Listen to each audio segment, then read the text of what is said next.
Fundraising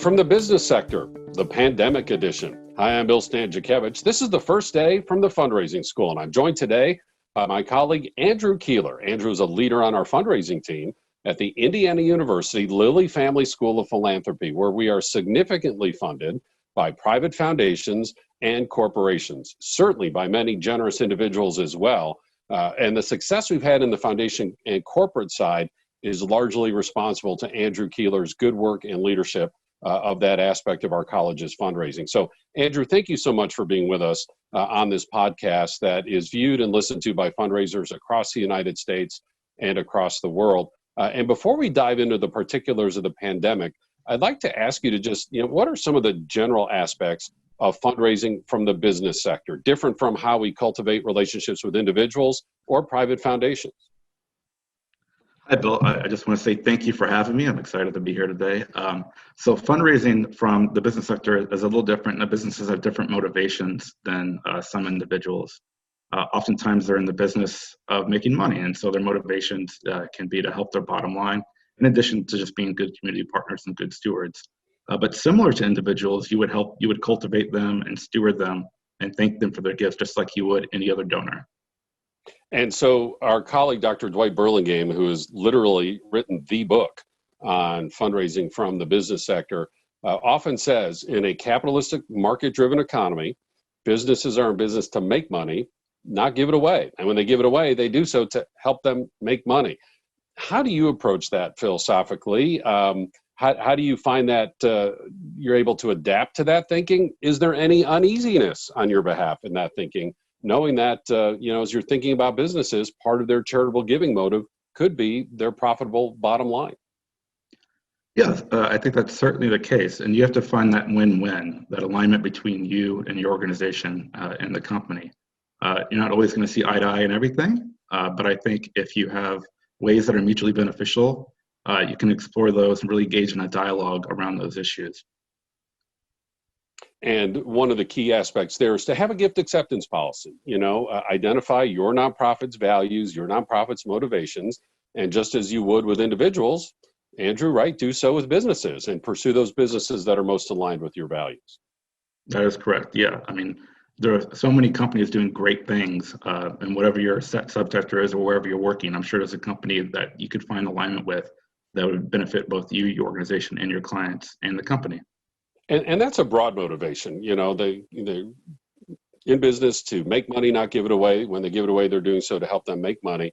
How do you see that play out in particulars, whether that's, public relations in front of customers, relationships with their own employees? What are some of the aspects that you see when you're either filling out that application that they have or in your conversation with corporate giving officers? Yeah, a lot of corporate motivations I see are employee engagement, employee recruitment. So a lot of times, a lot of their giving is employee driven. So it's really so they can get the best talent and keep the best talent. Another way is market access. So if they're a healthcare company, they want to have donate their products so people can try and see what their products like and have access to new markets. That's just one example. But and then marketing, communications, technology, they would like you to use their products and share their products. So there are a lot of avenues to explore as far as alignment and motivation. And that's well said. And in the course we teach, we also point out government regulations. Some industries more than others have very close relationships and regulatory relationships with local, state, federal government, and their charitable giving can tie into those relationships that they want to show those aspects of government that they're being a good corporate citizen. Andrew, that's an excellent overview. And I know we could even talk more about that, but we want to focus especially on the pandemic. What have you seen that is similar and what have you seen that is different in terms of fundraising from corporations in this environment with the pandemic? So I think a lot of the similarities are just similar things that you're facing at your nonprofit, moving online to a virtual environment. How do you keep your staff and your customers happy and your clients happy and engaged? I think the motivations are also very similar, but it's also very industry specific. Right now, as I mentioned earlier, we have tech companies who are doing very well in this current environment, but you have other companies, maybe leisure hospitality, that are struggling a bit. And so they're doing different things depending upon their how they're currently situated in the market. I think one thing you're seeing is you're seeing a lot more focus on online volunteerism from nonprofits. So a lot of nonprofits are trying to engage employees. They traditionally would engage them maybe at galas or inviting them to events, but now you're seeing them kind of move online. And how do we engage a company's employees in a virtual online environment? And so it's been kind of new as well. And so when you do your research, as you would for a foundation, what are their guidelines? And even for a corporation, what are their guidelines? What do they especially like to give to? You talked about some industries are doing well, some industries are not doing so well. So what I take from that is lesson number one, if you could expand on this, please. Apparently, there's not just one economy. It sounds like there's a couple of three different economies that some corporations have really struggled. Some family-owned businesses flat out gone out of business, and that's so sad. Some industries are booming, and maybe some are just kind of somewhere in between. How has the pandemic affected how you research individual companies within this complexity of the economy due to the pandemic? Yeah, I think that's a great point. You got to know their priority areas, you got to know the company, and before you speak to them, really know them inside and out. I'm looking a little bit more into press releases than I have in the past, just to see what they're saying about themselves, if putting out any guidance. Checking up on their stock price. Has it been up? Has it been down? Has it been very volatile? And then looking at any annual reports, sustainability reports that they have, and see if they have a new focus area. You know, I think part of the pandemic has really shown some of the injustices and highlighted those in society. So we've seen a lot of companies speak out on racial injustice, where they may have not focused on area before. So it's really just keeping researching them and knowing their priorities and see how they're adapting through public statements, through their stocks, and through any kind of other guidance they may have. Andrew, I'm curious if you've seen any difference over time, you know, since the world became aware of this, January, February, March, and pretty much in March, the whole world went into lockdown and has been in this quarantining environment ever since. Interestingly, the data show in the first couple, 3 months of the pandemic, some of the most charitable giving was coming from the business sector. However, it was primarily focused on those immediate need areas. And I don't say that to be critical, but, you know, to the food banks and, you know, the immediate social service need areas.